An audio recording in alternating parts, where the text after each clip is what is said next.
Good morning. Today on Spotlight, we continue our ongoing interviews with the candidates on the ballot campaigning to become Detroit's next mayor. Today, you'll hear from former police chief and deputy mayor of the city of Detroit, Chief James Craig, and Detroit businessman John Barlow. Where do they stand on the major issues that impact the quality of life in Michigan's largest city? We'll find out. It's Sunday, July the 13th. I'm Chuck Stokes, and this is Spotlight.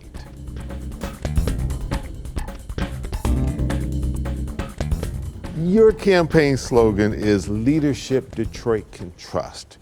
You served as deputy mayor of this city. You also served as police chief of this city, and then, of course, had stints in Cincinnati and Los Angeles in law enforcement. What are you proudest of during that time serving the citizens of Detroit that they should take into account now as you run to become mayor? Well, I got to tell you, as you know, Chuck, I came back at a very challenging time in Detroit's history, going through bankruptcy. As you know, as the chief of police, I didn't report to any elected officials. It was a heavy lift. Police department, their morale was at the very bottom. The community's morale in terms of public safety at the bottom. So there was a lot of work. And I'll never forget when I was leaving Cincinnati, and people always ask the question, have you ever thought about going into politics? And really I hadn't. Mm-hmm. But I was leaving Cincinnati and a group of businessmen said, don't go to Detroit. Please don't go. Stay here and we want to run you for mayor of Cincinnati. Mm-hmm. And I was humbled, certainly by the ask, but certainly it couldn't compare to go home. You know, when I talk about the best part of my 44-year career as a public servant in law enforcement was my last 8 years here in Detroit. So much was accomplished, and I don't know where to start. I mean, because certainly we reformed and transformed the police department, certainly built that trust relationship with the community that we served, which was critically important, opened up police stations that were closed, started the Green Light Initiative around the city that certainly had a significant difference in reducing violence in our city. And that's just to name a few things. But what is it about that position that makes you want to now seek it, and what is it you really want to do once you get it, if you get it? As I've oftentimes said, you know, running not one but 3 police departments is really a microcosm of running a city. It's the largest department, the most complex, and certainly to be effective in that role, you have to understand and be a strategic leader. But as important, just like a mayor, you have to be able to manage crisis in a very efficient and effective way. I want to build on what Mike Duggan started and continued on. The only thing that I see different is I want to continue, and I did this as a police chief, neighborhood focus, which includes public safety, you know, and I'm not going to beat the drum of public safety because being a mayor is just more than that. Because yes, we want a safer city. And when you say neighborhood safety, you're talking about not downtown, not midtown, even though those are neighborhoods. Those are neighborhoods without a doubt. But a lot of times when people say neighborhoods, they're talking about neighborhoods other than those areas, because those areas, they say, are doing well. They get the lion's share of attention, or at least Absolutely. Public relations. I've talked to seniors, I've talked to people in the neighborhoods, as chief and deputy mayor, and now as candidate. And perception is reality at times, and many feel that the neighbors have been left out. And the way I led as the police chief, you know, I wanted to make sure that those underserved neighborhoods, especially as it relates to safety, we put a neighborhood focus on those neighborhoods as well as every neighborhood. I would do the same as mayor. It's critically important. So many of your viewers know about the neighborhood police officer initiative that I brought to the table and how that changed the trajectory of trust-based relationships in communities. Critically important.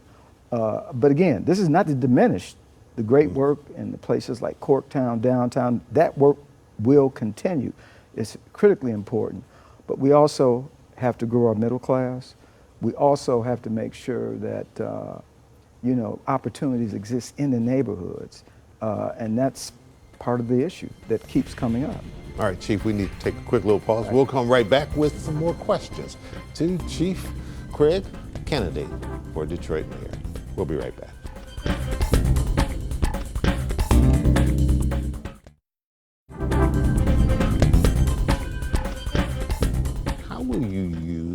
relationships that you have with the legislature to benefit the city of Detroit? Well, the good news is I've worked in different cities. Certainly the lion's share of my career was in Los Angeles, and as a command level officer before I retired and left LA, I had to work with local council very effectively. Every city from Portland, Maine, Cincinnati, Ohio, and now Detroit, I've had to work with elected leaders. Critically important. My view of the world is such that, this is about the people's business. It's not about my business. And so oftentimes I get asked, because when we look at Detroit and the future of Detroit, the one thing that will concern me and should concern every candidate is the economic health of our city going forward. We know that those funds that Biden so generously gave to Detroit through, the relationship between the mayor and the president, that money's going to run out. We have to have a relationship with the White House. That's not an option. And I know I have a relationship with the White House that's there now. Whether it's this president or another president, I've always had the knack to build those relationships. Again, emphasis on, collaboration, what's in the best interest of the people. You're a proud Republican, make no bones over that fact. You're running in a city which traditionally has been very Democratic. You're running in a nonpartisan race, so Yes. Technically this shouldn't be an issue. But the reality is people's past follow them in terms of the image that people will have. And once they see you as a Republican, they're going to always see you as a Republican. How do you think that will help you, and how do you think that potentially will hurt you, especially given the fact that the Republican Party right now has been controversial with many people? Not all, but with many people. It's a great question. And as I tell your viewers, or when I'm out in neighborhood groups, I'm a Detroiter first. Okay. And I would ask that they judge me on my prior work, what I did as a police chief. That's what people know and should remember. I was a Republican. In fact, before I was a Republican, I was a conservative Democrat. I was raised by conservative Democrats in a Democrat city. And so I tell folks, nothing has changed. I am that same person. This is not the time to play partisan politics. This is the time, if we want to keep the upward trajectory going, who better than a candidate who has delivered results, who has provided strategic leadership, who has handled crisis, and who has worked very effectively in the community. Nothing changes. And what I hear often is, Chief, I trust you. You're authentic, and I'm going to vote for you. I could care less about that R behind your name. And as you point out, Chuck, it's a nonpartisan race. And one of the best relationships Detroit ever had was a Coleman Young and a Bill Milliken. And that's a great point. Different type of Republican than Donald Trump, right. But Republican but in name. Widely supported by Detroiters. And so what's the difference? Like it or not, gender is an issue in this race. This city, the voters of this city, have never seen fit to elect a woman as chief executive officer. I don't know why. Should gender be an issue in this race? And is it time for the guys to get out of the way and finally let a woman run this city? Absolutely not. Gender should not be the issue. Merit. Who is the most qualified to lead this city?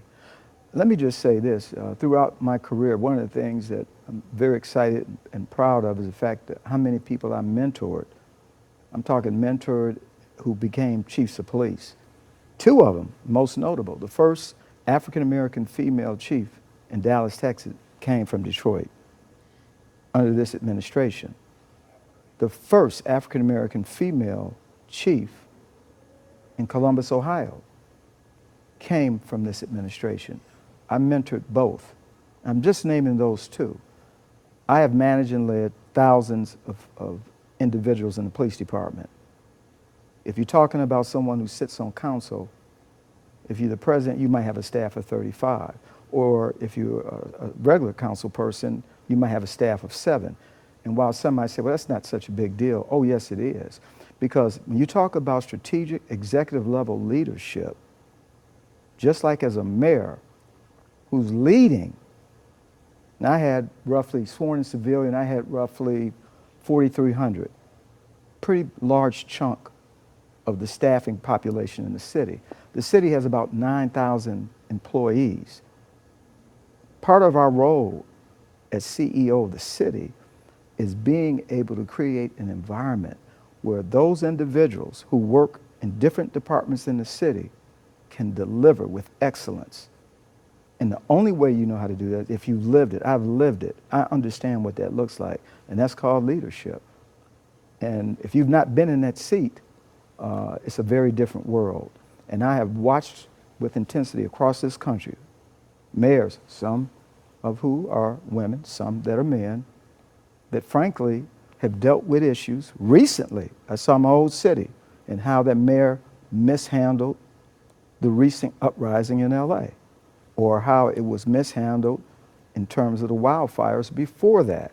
And then we talk about New Orleans, another mayor that mishandled a terror attack on New Year's Eve in the French Quarter. This is not about gender, merit. Who is most qualified? And when folks say, well, Chief, it can't happen in Detroit. Yes, it can. It's not the if, it's the when. Crises come, and you have to be able to execute in a timely way. Look, this cannot be a job for someone who doesn't understand it. This is not on-the-job training. You need someone day one that can plug in and get to work. I'm that candidate. Chief Craig, thanks so much for coming in. Thank you. Good luck on the campaign trail. Appreciate it. All right. And when Spotlight returns, we'll introduce you to mayoral candidate John Barlow. We'll be right back.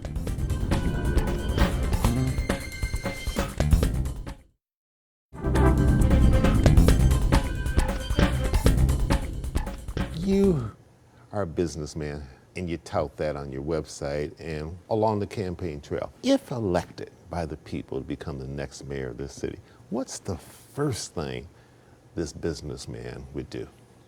Well, any businessman in his right mind would bring all leaders to the table. For the last 18 months, I've been bringing leaders to the table through my platform, letstalkroundtable.com. That's a place where I've had the likes of Gail Perry Mason, Rhonda Walker, Rod Beard, Mario Morrow, all moderate tables that brought leaders together to talk about issues that we're still facing today and have been facing from several decades before. You have that slogan on your website, Detroit deserves innovative leadership. Give me one example of something innovative that you would do as mayor that hasn't been done yet in this city. I'm glad you asked that question. A lot of these forums have asked some very pigeonholed questions. We've been participating in a lot of debates, but what we rarely realize is that this is an ecosystem. It's a business, yes, but if one thing is affected or one thing cannot be attended to, it's normally because of something else on the other side of the map. And so what you need is someone who can approach things in a holistic way and do things to create solutions that are almost killing two birds with one stone. And what that means is this: social enterprises, which I've been a fan of and been taking part in for almost 10 plus years now, I've been able to really create revenue through helping homeless, building partnerships with different shuttle companies and different Uber companies, light companies, to be able to perform some very innovative projects for activations and big time events. And so when you are an experienced like me in entertainment, 20 years plus, and have done things one time, two times, and see that these pilot programs work, when you can have been able to create visual arts and 3D and augmented reality projects for kids to be able to author their own books with different companies that are innovating in that youth education space, you just need to bring someone in that knows who's where, like Nathaniel Wallace over at the Ford Motor Mobility Center, leading arts and culture and everything over there. You need to understand where this talent is so that you can bring them all to the table to really get the idea across. You say in your campaign that you'll grow this city. How will you grow it? Well, it all starts with one, plugging the drain, and then two, starting to accelerate growth. I plug the drain through my land bank homeless extension program, which also allows Detroit to start to feel like they're owners again. When you say plug the drain, you mean stop people from wanting to leave the city? No, both. Okay. Not only stop people from wanting to leave the city, but stop people from stop families from falling through the cracks. I got it. We have to reach every family clinically. We no longer in this day and time with tech and data like it is, allowed to be able to not see a family for who they are and be able to help wrap around services and support them to be able to get them to the next level of life and remain sustainable. That's what I mean by plugging the drain. When it talks about accelerating growth, we start talking about the community innovation hubs, equipped with one-stop business centers and even health and wellness support services in order to make sure that every community has somewhere to fast-track small businesses, but also has somewhere to understand where the resources are, and if there's a digital divide, be able to have someone hold their hand to walk them through the process. Is Detroit's public educational system broken, or does it just get a bad rap? Well, I've been watching it for over 30 years since my mom was the secretary of the board. And it's a layered, complex problem. And that's why with my business knowledge, I understand operations, but I also understand as a community organizer, advocacy, as well as community engagement and parent development. There's a mixture of things happening. You have a homeless and foster care issue, which is tied to the city. You have the parent development issue, which means that we're not giving them the support they need to be able to prepare themselves for work and their child for school. As mayor, will you get more involved in the decisions that are made within the Detroit public school system, or will you stay back and allow the superintendent to deal with that? They say, that's not my domain. I grew up going to Bates Academy. It started as an innovative pilot program in Detroit public schools and then became one of the best schools that this system has ever had. I have to get involved. The legacy of the Detroit public schools means too much, and the system very well can work, and it can be part of this innovation international hub that I'm talking about building right here in Detroit. We're going to take a quick pause for the cause. We'll come right back with more questions to John Barlow, candidate for Detroit mayor.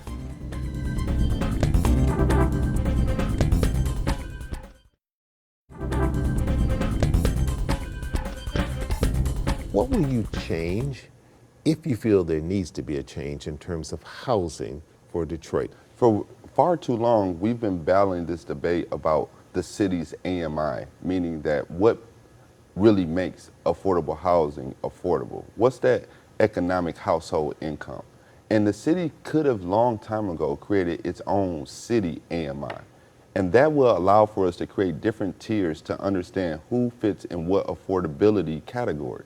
And so what I want to propose is that that's the first step of understanding who needs what type of housing, because every family and everybody doesn't necessarily need a house. They need a home to go to. Mm-hmm. And so what I want to do is continue to partner with churches like Zion Hope, who's looking to build a Victory Village, but Messiah Baptist Church, who has a number of different pieces of property, and the likes of Hartford Memorial, and these churches who have endowments and have major pieces of real estate that we can start to turn into affordable housing. Where I'm from, Southwest Detroit, from Fort Street to on 4th Street, from Outer Drive to Schaefer, that strip of properties, there's one person who owns almost 70% of those properties. If we just went as a city and held his hand, that whole 48217 zip code would be turned around with grocery store, with other different shops and retail, and a community innovation hub for it to thrive. Was there anything in particular that was done in the past administration that you say, we can't have that anymore, that's got to stop under a John Barlow administration? Well, I believe that you only can do what you can do. if you don't know the people, if you don't really feel the people, if you don't go sit at the bus stop, if you don't go sit in the churches, if you don't go sit where the people are hurting, when everybody's in Mackinac and I see people sleeping in the bus stop because the weather dropped, if I can't be that type of mayor who goes and finds the person who's on the bottom getting overlooked, then I'm not doing my job. And so that's what I would do different. And that's no shame or any dismissing of any production or any results that he has been able to achieve in this administration. You had deep background in Southwest Detroit. Is there something in particular you would like to do for Southwest Detroit if elected mayor, and then have that powerful position to be able to move things around? Well, they've started to get some help, but Marathon has been polluting that area for far too long. In addition to what I started last year with Let's Talk Roundtable, I started to bridge black and brown relationships. For I don't know how many years, we have not built the right bridges with the people sitting right in our city with the Latino and Hispanic communities. And I believe it's time to cut it out. We don't need another white flight. I'm going to be somewhat of a Coleman Young, but the opposite. I'm going to be able to create economic inclusion and economic empowerment for African Americans while inviting everybody internationally and locally to participate. And that's the big difference. I am totally for pro everyone and pro community. Final question, how's your Spanish? Hola, amigo. ¿Cómo está? ¿Todo bien? I was going to say, if it's pretty good in 20 seconds or less in Spanish, tell the voters why they should vote. Oh, no. We're not that good? No, we're not that good. Okay. I got translators for that. And actually to that, I still donate and sponsor someone in Haiti right now who, immigration is a big thing for me. And I want to just say that everything going on with ICE and everyone that's suffering from the confusion and the enforcement, I want to say I love Detroit, and I will not overlook those who are being oppressed or left out. Well, that's it for this week. My thanks to Chief James Craig and businessman John Barlow for being with us. We'll talk to more Detroit mayoral candidates in the days to come. I'm Chuck Stokes. We'll be back next week with more newsmakers in the spotlight. We hope you have a great week.